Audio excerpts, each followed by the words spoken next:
Hey friends, I am hopping on because we're starting tomorrow and I was asked to talk about Whole Foods. So I'm going to hop on, try and make it as concise as possible because I have to actually leave in 10 minutes. So cooking with Whole Foods is important because Americans like quick and easy. So of course the manufacturers have adapted to our taste buds. So that means that they make things really easy, and when they're packaged up, they have to hold the shelf life a long time so that they make money. So they add in a lot of sugars and salts and other things to use as a preservative, and those things are not good for our body. And they like to also process like the highly processed carbohydrates, so the sugary cereals, the breads, all those things. They also are super easy for our body to digest. Our body digests it fast. It releases that blood sugar into our system. Our blood sugar goes up in our system, and then we crash about an hour later, dropping it down, and we're hungry again. So we have this roller coaster cycle. So if we focus more on those whole foods and the whole grains and all the fiber, it actually has study after study after study has shown that it helps not only to reduce your cholesterol, it also helps you with your infection. It increases your antibodies. It reduces your cancer. It increases your cancer fighting cells. Excuse me. I mean, it's just a plethora. I mean, if you go to the blue zones, which is the blue zones are the areas in the world, there's several of them, where numerous number of people live to be 100. And they've studied these people, and what they found is very similar, that they use a lot of their meals focus on lots of vegetables, lean meats. They usually have some wine mixed in there with them, and they create meals like a family. It's more family-based, like a functional, like social thing. They don't eat large quantities, but they do focus on those lean meats and lots of vegetables, less processed. So that's what the Whole Foods is, just flipping your mindset over to eating less processed foods. Processed foods come in all forms. It comes in a can, it comes in a package, it comes with a label on it, it comes in the frozen food section. It's okay to buy those things, but when I'm buying those things, I take a look at the ingredients list first. So when I'm looking at the ingredients list, I don't even look at anything else. I look to see what it is. If the list is this long and I can't pronounce any of it, I don't usually buy it. It's a bunch of chemicals my body doesn't need. 3 or 4, then I take a look to see what they are. If one of them sugar, then I go up and look at the sugars and see how much additional sugars were added to it, because they like to use that as a preservative. So it's more focusing on those less ingredients and more like broccoli and chicken and those type of things. So when I go to meal plan, my breakfasts are very similar, meaning that like I've got a couple go-to. You gotta have to figure out what your go-tos are gonna be. Mine are usually allergy on the days I work because it's super easy to go out the door. I do eggs, boiled eggs. When I boil eggs, I make a ton of them, 1 to 2 dozen for our family because all of the kids like them and it's an easy go-to healthy protein. So I'll do that. I'll do avocado toast. I use whole grain toast. My favorite one is Ezekiel bread because it doesn't have any preservatives. It's found in the frozen food section, and it's got lots of those whole grains in there. My kids aren't on board with that yet, so I have to do more of, what's the name of it?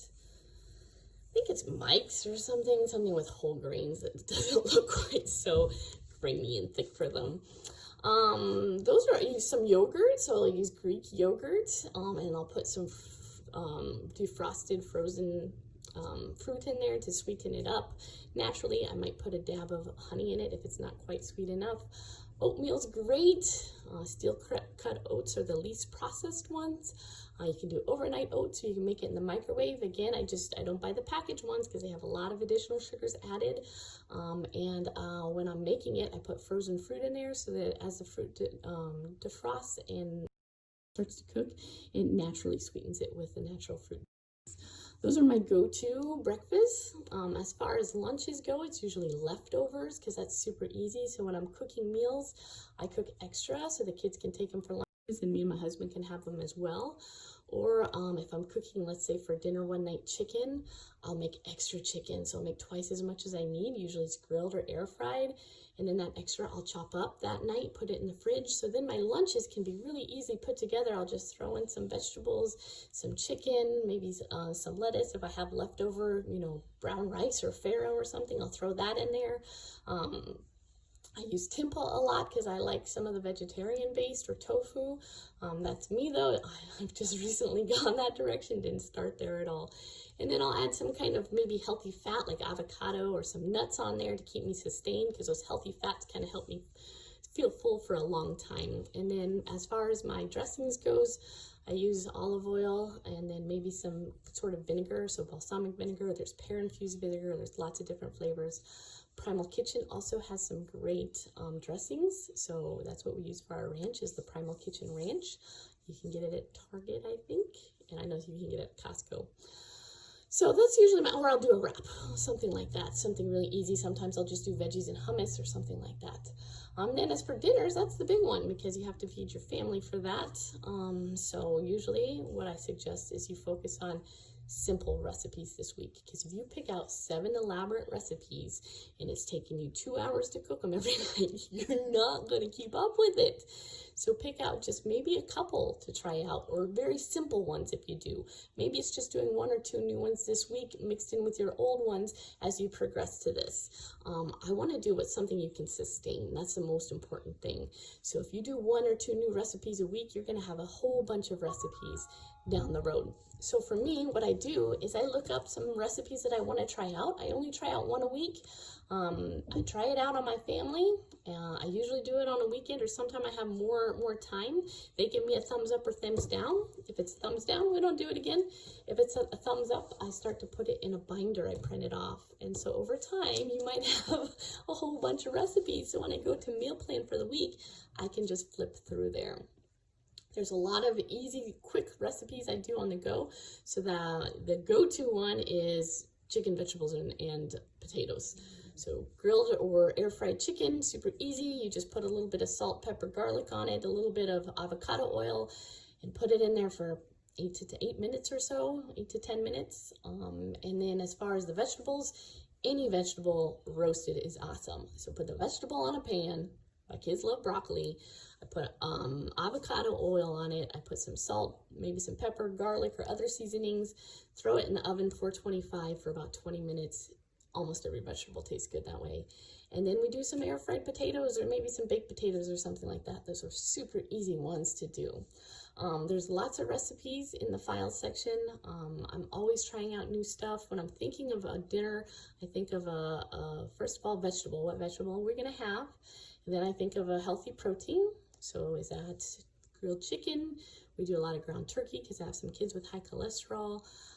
Is it salmon? I wish that I could do more of it. I have some kids allergic. Or is it just beans and legumes? Those are a great source of lean protein.